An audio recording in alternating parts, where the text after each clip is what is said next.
car rides and conversations where we are headed to a destination, but on the road to that destination, we love to make sure that we have amazing conversation.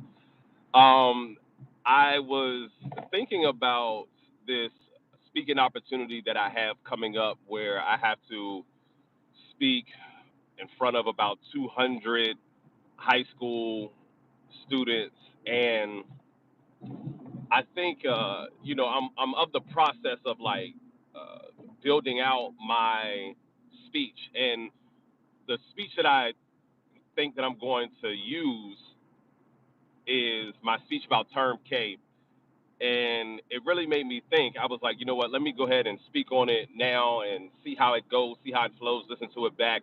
Actually, let me go ahead and record myself, and then I can go back and then I can re-listen to it. And so, term K, I'm gonna put oh no, okay, never mind. Term K, T.E.R.M.K. Term K stands for time, experience, money. No, time, experience, resource, money, knowledge.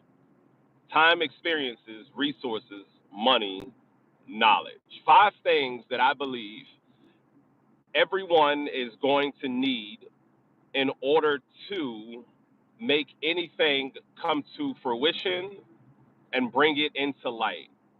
Again, time, experience, resources, money, knowledge. I think one of the biggest challenges that I started to hear when I first started doing coaching was that there just isn't enough time in the day. There isn't enough time in the week. I just don't have enough time. And it's not that we don't have enough time, it's just that we don't know how to properly allocate our time. There was a time in my life where I had to be almost perfect with my time because there was no room for error. I mean, I was a full time student, two sport athlete, and I worked three jobs to put myself through school. How could a person do all of these things in such little time?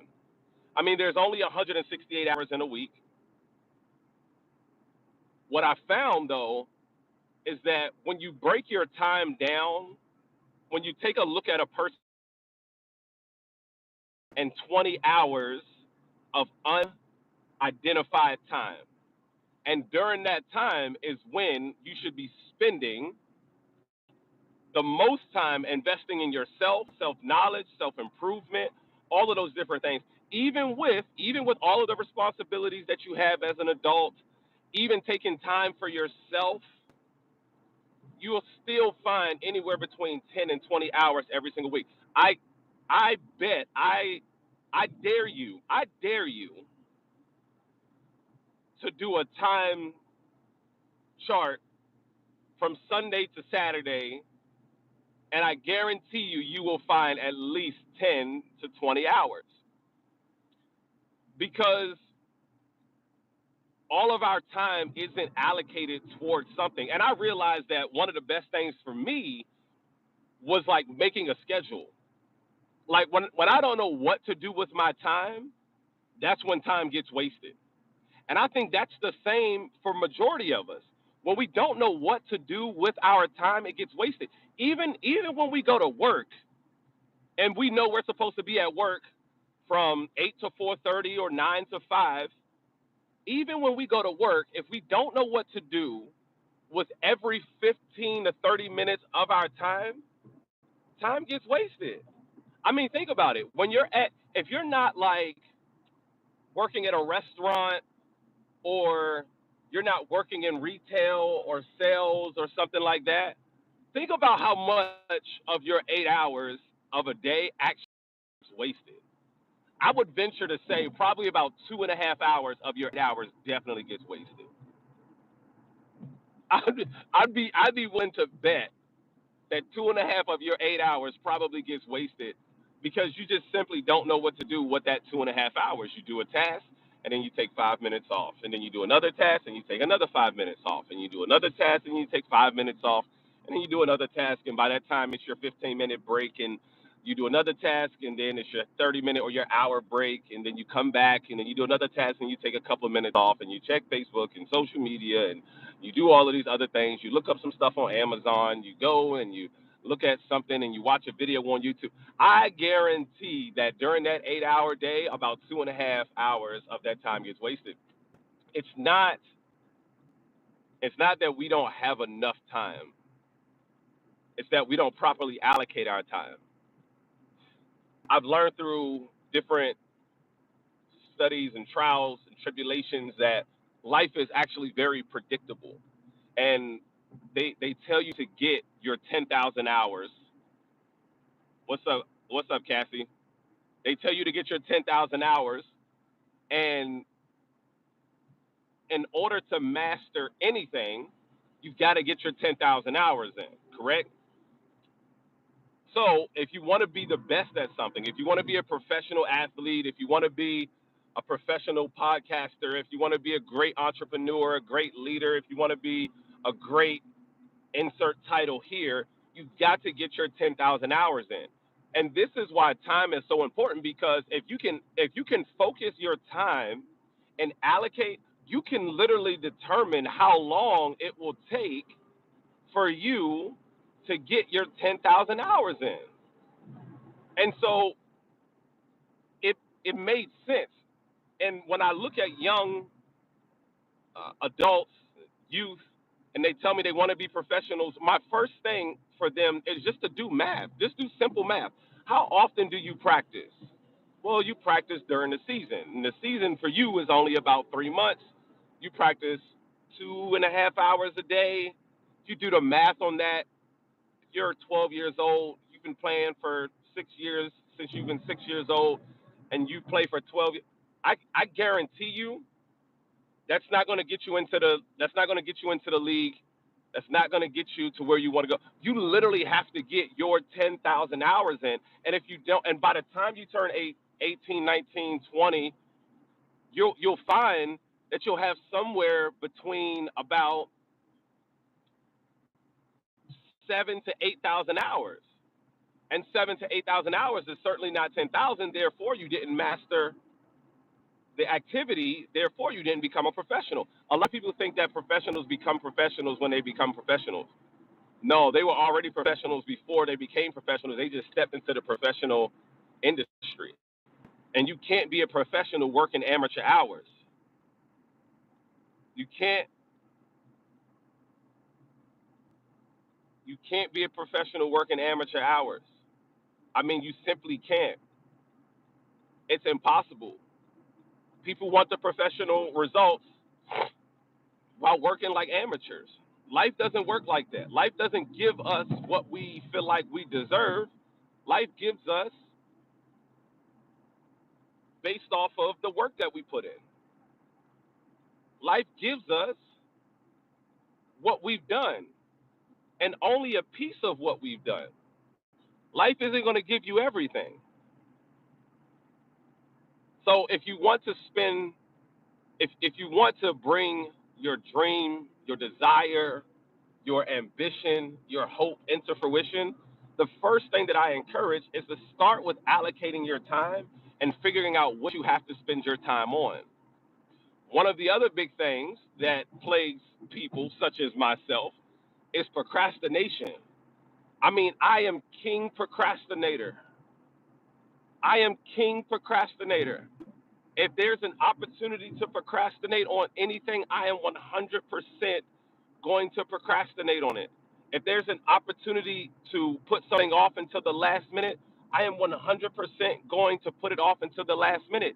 And it wasn't until I started to learn there are 5 questions that you should ask yourself if you find yourself procrastinating. And I cannot remember all 5 of them for the life of me, but I'll put them in the description because I'll be able to go back and update it. But number 1 is, why are you procrastinating? Number 2 is, what's the worst that could happen if you take action? What's the worst that could happen if you don't take action right now?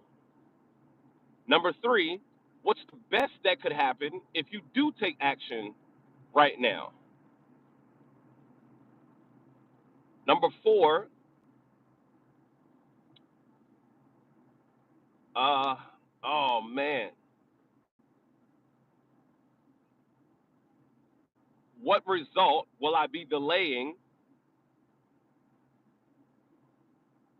if I don't take action? I can't remember. I can't remember. But procrastination is one of those things that stops a lot of us. And it does nothing but waste time. And I know there are some studies that show procrastination is oftentimes your mind putting certain things together. But for someone like myself, where I've seen what procrastination has done to me and the things that I want for myself and I want for my family, procrastination is literally an enemy. So, in regards to time, we're not allocating our time properly. We're not allocating our time properly. And then we're procrastinating. I'm talking about a formula that I created called T.E.R.M.K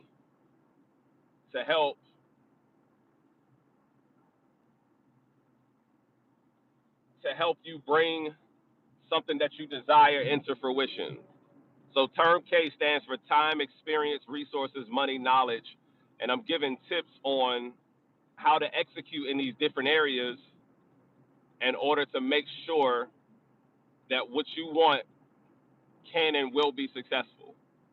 And so the first thing is we're talking about is time. And so I've literally gotten to a point where I had to, I am focusing on the road. I promise you that. I've gotten to the point where I am, I started to map out, you know, uh, what my time looks like. I started to map out what my time looks like. I was messing with my GPS. I'm trying to make sure my GPS tells me where I'm going. But time, we've got to make sure that we're allocating our time properly. We got to make sure. Experience in anything that you want to do, you have to get an ample amount of experience in that thing. And what I notice is that if you go online and you look up jobs, for certain jobs, they'll tell you you need 5 to 7 years of experience doing this thing. But then the question becomes, how will I ever get experience doing this thing if you won't hire me to get any experience actually doing this thing? That makes no sense to me a lot of times. You want me to get experience doing this thing, but you won't hire me. So how can I get experience doing this thing? And this made sense to me because of what several of my mentors have said to me and the college principal that you have to do an internship in order to graduate in your particular field. It makes sense that you should have to do an internship. Geez, that car got set on fire. It makes sense. Nah, don't lie in life. Uh-uh. Don't do that. You got to get you some experience. You got to do an internship. You got to give it away for free. You got to give it, y'all. You got to give this joint away for free. I realize that most people aren't getting paid what they want for their endeavor, for their gift because they haven't given it away for free enough. I literally realized that. I realized that even though I'm fortunate enough to be able to make money doing what it is I love to do, talking, that I haven't given my gift away enough for free to where I would be able to amass a ton of money doing it. And so I went back and I redid my approach and I started to focus on giving my gift away for free. Let me tell y'all how powerful this is. I'm going to tell you how powerful this is. Last year, matter of fact, the last 2 years, I've been working in this county about an hour away from my house, and I've done like 6 speaking engagements there, and I've done them absolutely free. I've done them absolutely free. And this year, I just had someone book me, and right in the beginning, the conversation came, "Hey, how did you find out about me? How did you find out about me?" And he said, "Well, someone in these high schools that you were in mentioned you. They're part of our community, and they mentioned you, and they saw your videos on YouTube, and they saw your videos on Instagram, and I saw your videos on YouTube and on Instagram, and I said, wow, this guy right here, he's perfect. And they booked me to come and speak." What's up, Ricardo? They booked me to come and speak for 30 minutes, $3,000 for 30 minutes, for 30 minutes, $3,000. And I have been working with these ladies for free for like 2 years. And it's just now coming back to me, $3,000. I'm going to give you an even better one. That's $3,000. Ocho Rios, Jamaica. Hey, make sure y'all hit that subscribe button for me, please. When y'all get in here, man, I need y'all to hit that subscribe button for me. Make sure y'all hit that subscribe button. I greatly, greatly appreciate y'all. I'm going to give you a better example. I was working with this lady for 3 years. I've done about 4 events for her over 3 years.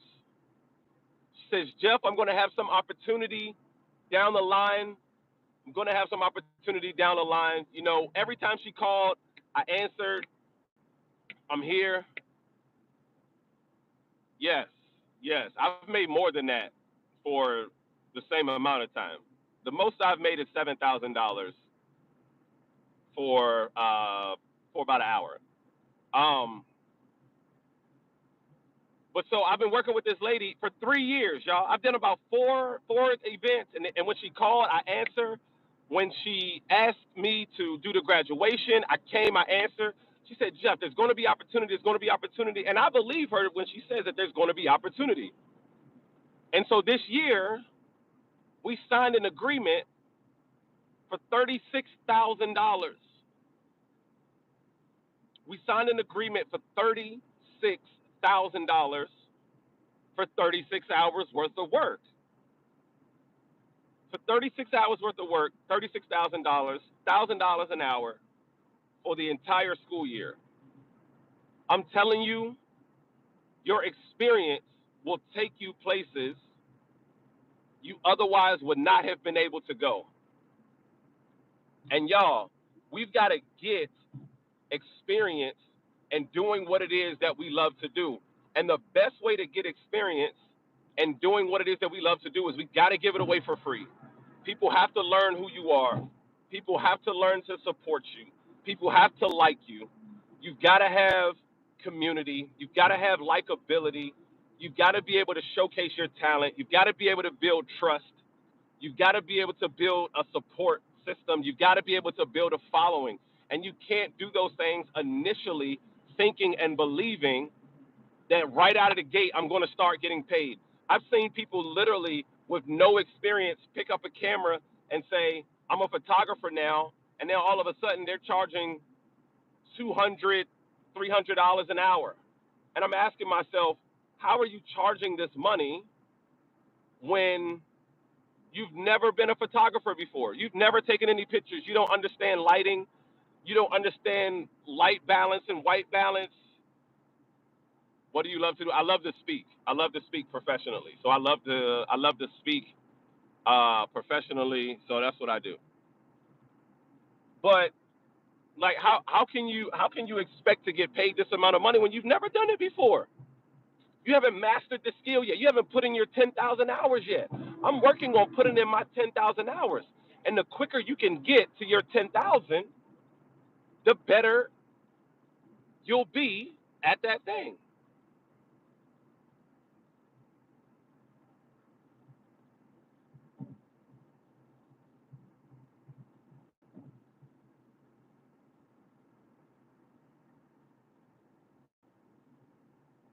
Hey, look, this is a part of me putting in my 10,000 hours. This is a part of me putting in my 10,000 hours. Nobody can come to me and try to make me feel upset because I'm on hour because I'm on hour 100. I I'm not thinking about I'm not thinking about where I am right now. I'm not doing this because of right now. I'm doing it because of later. I had a social media person come to me and say something very similar just yesterday. She's like, Jeff, you got 13,000 on Instagram and 18,000 on TikTok. I mean, how, you're not getting a lot of engagement. And I said, the people who engage with my content are decision makers. There aren't that many decision makers in the world that I operate in right now. There aren't that many decision makers. The people who see my content, the person who just booked me for $3,000 for 30 minutes, he saw my like he's not concerned about how many followers I have or how many people that I have in my YouTube live. You know what he's concerned with?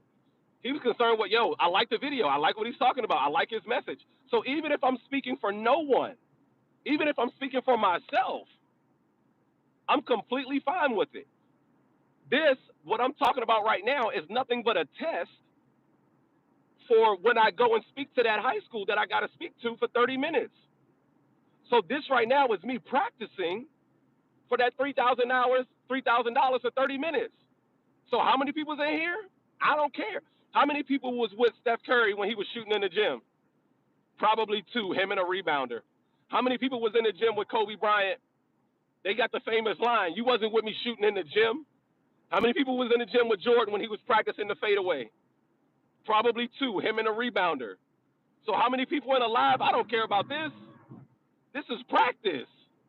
I'm trying to get good. I'm trying to get good at practice. So when I go to the game, I'm actually good. But people gonna come on here and they're gonna try to talk about you because you in practice right now. You're not about to laugh me out of practice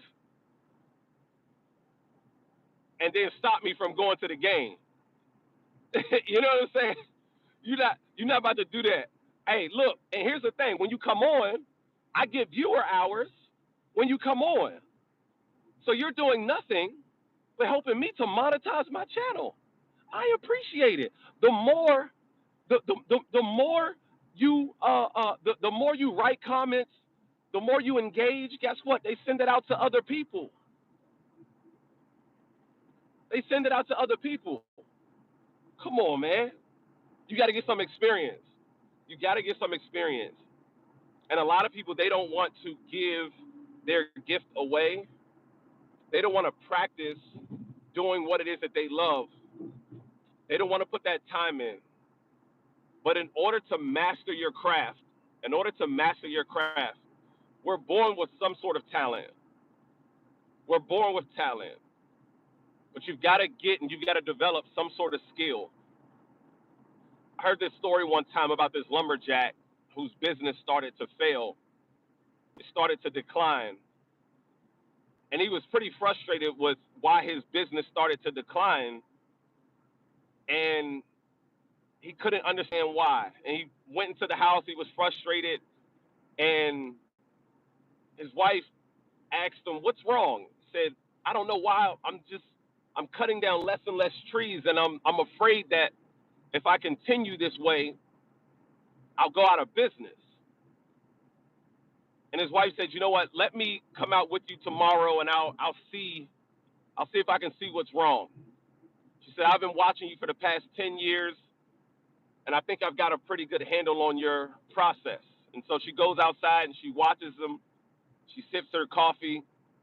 She goes back in the house after 5 minutes and he walks back in. He says, What, you got something already? You got something like what? She says, "I know what's wrong." He says, "What's wrong?" She says, "The reason why you're not cutting down more trees is because you never sharpen your axe." He said, "What?" He said, "Yeah, you never sharpened your axe. If you want your axe to continue to work, if you want your axe to continue to cut, You got to sharpen your axe. And that's the same way in life. You got to sharpen your axe. Most people, most people won't sharpen their axe and get more experience in their field of operation and their field of expertise. They won't listen to podcasts. They won't go to conferences. They won't listen to speakers. They won't get mentors. They won't read books. They won't develop personally. They they refuse to do any sort of personal or professional development and get any more experience. Life literally showed me that I feel like I'm a professional student. I really feel like I'm a professional student.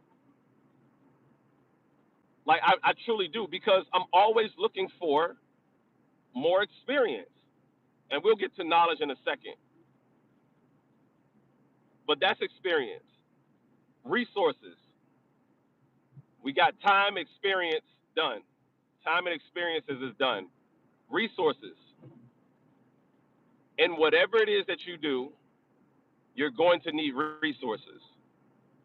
And when I say resources, I mean resources in the form of things and resources in the form of people. You're going to need things in order to make what you're trying to do successful. For me, if I'm a speaker, I need resources. I need phones with cameras. I need microphones. I need laptops. I need software. I need editing software. I need a studio. I need lighting. I need microphones, multiple different types of microphones. I need audio equipment. I need, I need resources. I need things in order to help me get there. I would need a videographer, but I got a drone now, and my drone follows me. And I have the DJI Mobile 6, so I don't need a videographer. I just need to set it up, and my technology will follow me on my own. And so, resources are going to be very, very important for you. You're going to need, I mean, if you're a writer, you're going to need a pen. You're going to need paper. You're going to need something in order to help you be successful. Resources by way of people. You're going to need people to help you get to where it is that you're trying to get to. I'm sure we've all heard the saying, it's not what you know, it's who you know. I'll venture to say it's not just what you know, it's also who you know. Because you can know some of the wealthiest, smartest people in this world, but if you don't know anything, they're not going to put you in position to do anything.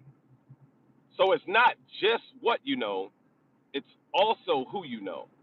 You got to know something in order to be put in a position to succeed and to be successful.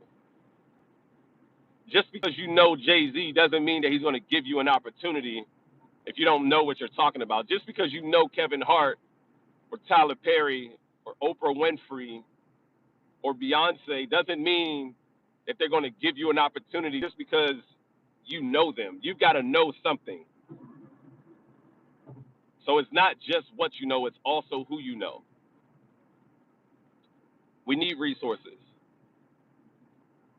I've been able to uh, catapult my speaking career because of people that I've been able to meet and people who have taken a liking to me and who've helped me grow and helped me develop.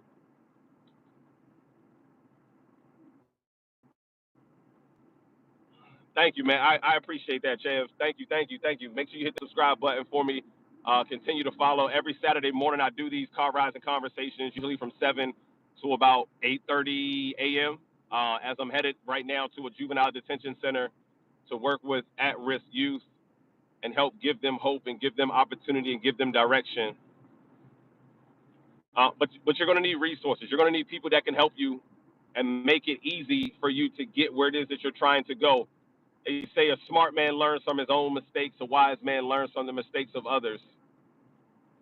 I've literally learned so much from the mistakes of others, and it's helped me avoid a lot of traps that I could have potentially fallen in because I've taken so much great advice from other people.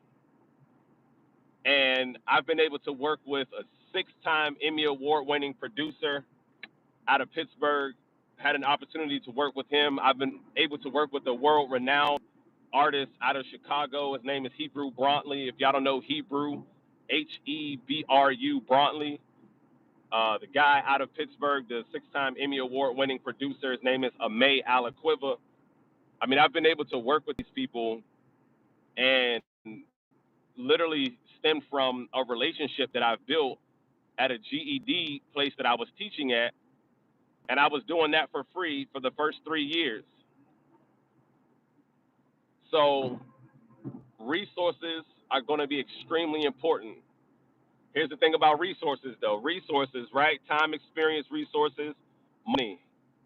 You're going to need some sort of money. And one of the things that I think about money is that some people aren't willing to do what it requires to make money because they believe that certain jobs are beneath them.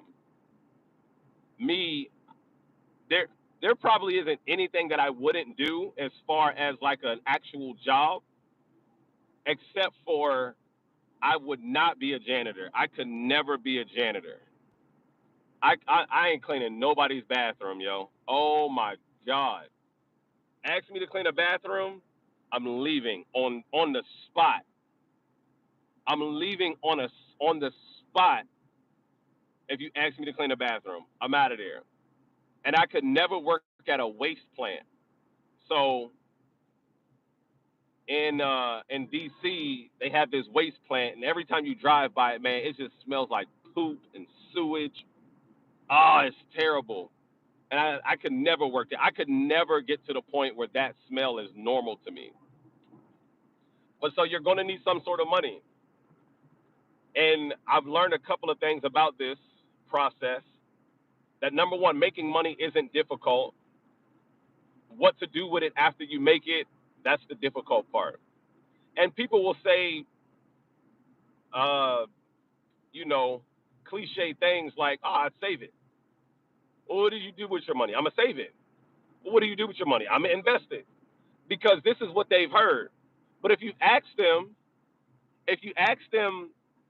what what would you invest it in? You said you would invest it. What would you invest it in? They have no idea what to invest it in. This goes to the next point of knowledge. We're not there yet, but of knowledge. So with money, making it very easy. What to do with it when you get it? Ah, that's the trick. Spending it, overspending, figuring out what your money habits are. I got some bad money habits. I got some bad money habits. And I had to realize where my money blueprint came from. My money blueprint came from fear. It came from fear, and it came from aggression. Fear and aggression. Fear of everything's too expensive. That's too expensive. That's too expensive. That's too expensive. That's too expensive. Nope, that's too expensive. We can't afford that. And so in my mind, I've lived this thing of everything's too expensive and I can't afford that. My money psychology was affected because of what I've heard and because of what I've been taught. Spend, spend, spend, spend, spend, spend, spend, spend, spend, spend, spend, spend, spend. Money habits have been affected because of what I've been taught. Put it off. Don't try to engage with it. If you don't have it, don't think about. I literally, all of my money habits have been through a negative lens and a negative perspective because of what I've been taught, because of what I've been shown, because of what I've heard. It wasn't until I became conscious about my money habits and about my money knowledge that things in my life started to change. I started to see money different. I started to feel confident with money. I started to feel trusted with money. I remember it got so bad that one time I literally would delete my mobile banking app because I didn't even want my app to play tricks on me. It's like I knew there was no money in there. Why are you showing me this? I know there ain't no money in this account. What you showing me this for? What you showing me this for? I know there ain't no money in there. I don't even want to see it. Like, like I don't even want to see it. And then you think you're making money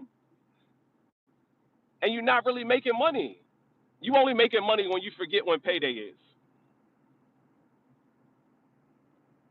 When you forget when it's payday, that's when you're making real money. But if you know when payday is, every 2 weeks, every semi-monthly, every week, if you know when payday is, you're probably not making no real money yet. And real money is relative. Real money is relative. Whatever you believe real money is or isn't, that's what real money is. But it's relative. I also learned about money that uh, people say money is the root of all evil. The lack of money is the root of all evil. When you don't have money, that's when you'll do almost anything just to get money.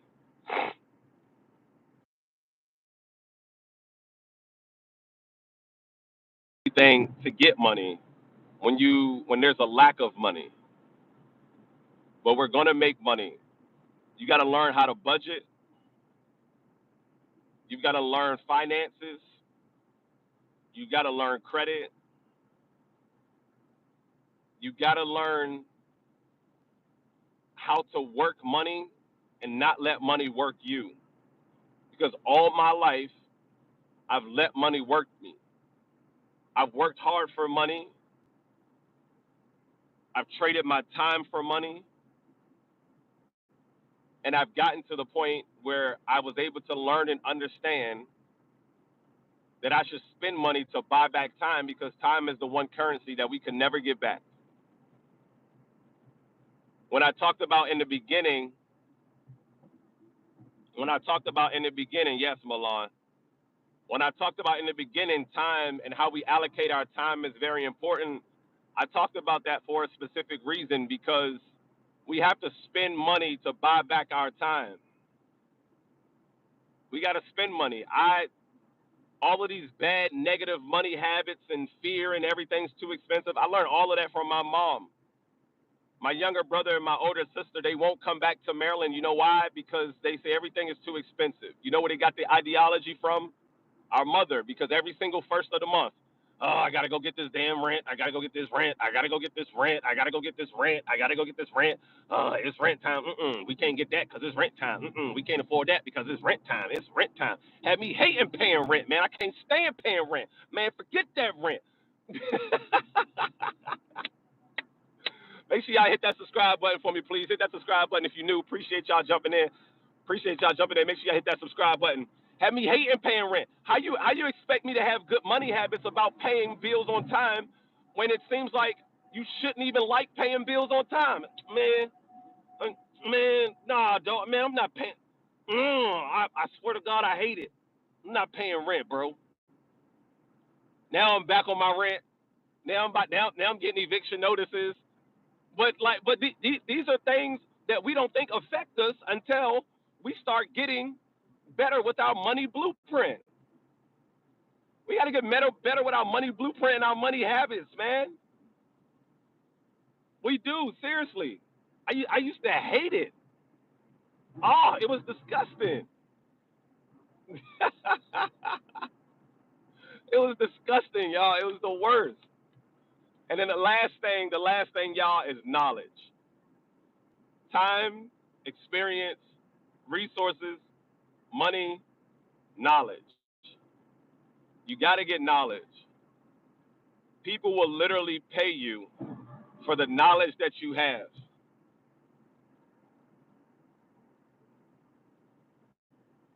No, I don't. I don't pay a lot for my clothes. No, sir. My clothes. You know where my clothes come from? I usually rep brands.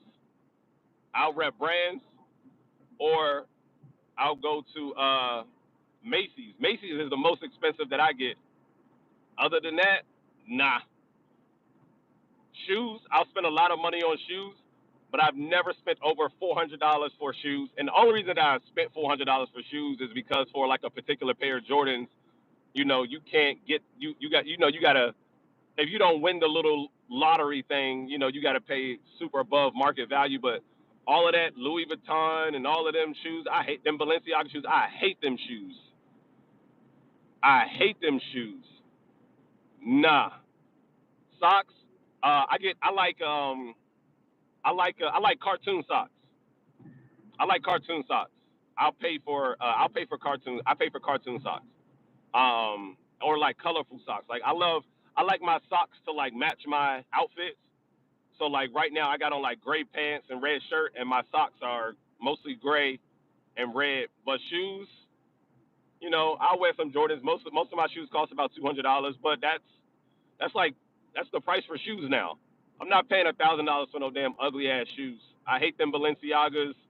I hate them Gucci shoes. I hate them Louis shoes. I hate them Balmain. I hate all of them joints. Them joints are ugly. Nah, not no silk. Nah, no man. I like crew socks, man. Crew socks. They feel the most comfortable. I'm an ex-athlete, so I like my crew socks. I don't wear no other ones, man. No, I like my crew socks. So like I go to like downtown DTLR, downtown locker room. I'll go to DTLR or something like that. Go to the Nike store, Nike outlet, get some socks from there. Um, nah. Then I'm gonna be sliding in my feet. I'm gonna be sliding in my shoes, man. I can't be sliding in my shoes when I'm walking and I'm talking. I can't be doing that. But knowledge, knowledge. People will literally pay you for what you know. We live in a problem-solving world and a problem-solving society. The better you are at solving problems, the more you have the potential to earn. The bigger problems you solve, the more you have to earn at a particular moment. There's value placed on the knowledge that you have. And if you have something that other people want, people are willing to pay for it. It's literally the concept of school, of college, of postgraduate, and a doctoral degree, a doctoral program. I mean, think about it.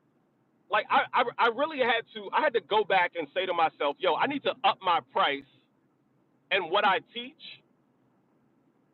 And I was starting to feel bad because sometimes I would read books and then I would teach people the stuff that I read in books. And I'd be like, man, I feel like I'm stealing. You know what I mean? Like I feel like this is wrong. But then I thought about it. I was like, wait, all my professors did in college was read Carl Jung and Sigmund Freud's book and then teach me what they learned from those books and get paid for it. And so I said to myself, why can't I do the same? Why can't I do the same thing? Why can't I why can't I read a book, learn it, study it, practice it, get results from it, and then teach people how to do the same exact thing? It's literally what high school teachers do, middle school teachers, elementary school, college, undergraduate, postgraduate, as well as PhD, doctoral degree level. They literally learn from other people because they're not developing their own concepts. Very few and far developing their own concepts and their own theories. So I stopped them bad. People will literally pay you for the knowledge that you have. They pay me to come to this juvenile detention center is because I have a particular amount of knowledge that they believe is valuable for their audience. So they pay me to come in, they pay me to teach it. No, they're not cartoon socks, but they got lettering on them. But they pay me. They pay me to learn this skill that I have. I've learned and I've learned how to teach conflict resolution. I went back and got my master's degree in conflict resolution. I hold conflict resolution to a very high standard. So, as I've learned these skills, I created a curriculum for it. When I created a curriculum for it, someone bought someone paid me to implement that curriculum. Just 2 days ago, I sold a lease to my curriculum for $5,000. For $5,000, I leased my curriculum to someone for 1 school year. For 1 school year, I leased this curriculum to someone, and we partnered on it. So they have the audience, I have the curriculum. They have a curriculum, they want to advance their curriculum, and they're going to implement mine for $5,000. I got to show up an hour a week for like 8 weeks and basically help them, right? I'm not a master yet. I haven't gotten there yet. I wouldn't give myself that title, but I appreciate the compliment. I appreciate the compliment. I do. But so knowledge, y'all. There's some knowledge that you have. There's something that you enjoy. Something that you love more than anything else in this world. Get your time, get your experience, find some resources, spend some money if you have to get those resources. Get your knowledge, read about it, learn about it, study it. No one should know more about your field of interest than you do. No one should be able to tell you more about what it is that you love than you do. No one, I don't think, as good as Eric Thomas and Tony Robbins and Gary Vee and Zig Ziglar and Bob Proctor and all, those guys have passed away now, but Les Browns, and as good as they are, Lisa Nichols, as good as they are, I don't think that there's anything that they could tell me about the speaking industry and where it's going that I don't know because I study it. I am a student of it. I know where it's going. I know who to reach out to. I know what to say to them. I know how many times I got to reach out to these people. I know exactly how to do it. And I believe with every ounce of my blood that the only difference between me and them is that they've put in their 10,000 hours and I'm only at about 9,000. I'm only at about 8,000, I'd say. Probably around about 8,000 hours. I'm probably only around 8,000 hours. And the moment that I get to my 10,000, that will be the moment that I touch real wealth. Wealth that can not only change my life, but that can change the lives of generations that are to come after me. Lives of those that are to come after my children, my children's children, the trajectory of my family. That's when I will have touched real wealth. So, what do I teach? I teach conflict resolution, I teach social emotional learning, and I teach entrepreneurship skills. That's what I teach. Because in life, you're going to need to learn how to solve problems. You're going to need social emotional learning, meaning, um, dang, why am I just drew a blank on social emotional learning? Self awareness, self management, social skills, responsible decision making, and relationship skills. You're going to need all of those things. And social emotional learning. Once I fulfill these contracts, I'm going back to get my doctoral degree in social emotional learning. That's what my goal is. So Y'all, if you want anything to happen, time, you're gonna have to spend enough, and people will begin to pay you for it.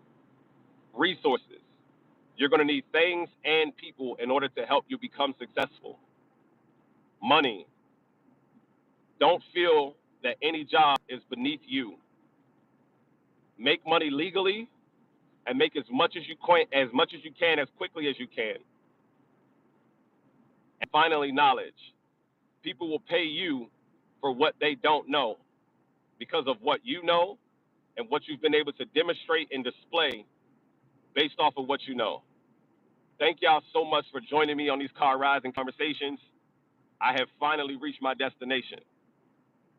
I absolutely love y'all. Please hit that subscribe button if you are new to the channel. If you're new to the channel, hit that subscribe button for me. It doesn't cost you anything to show love. It doesn't cost you anything to show love. It doesn't cost you anything to support. But your support is priceless. As I continue along this journey, as I continue to grow, my desire is to help you grow. But the only way that I can do that, the only way that I can do that is if I have your support and if I have your trust. I thank y'all so much. Y'all have absolutely helped me with this speech and what I'm going to talk about and how I'm going to talk about it when I ultimately go to this high school and speak. Y'all have been amazing. My motto in life, always stay in your bag so you never got to chase a bag. Until next time, I appreciate y'all. Thank you.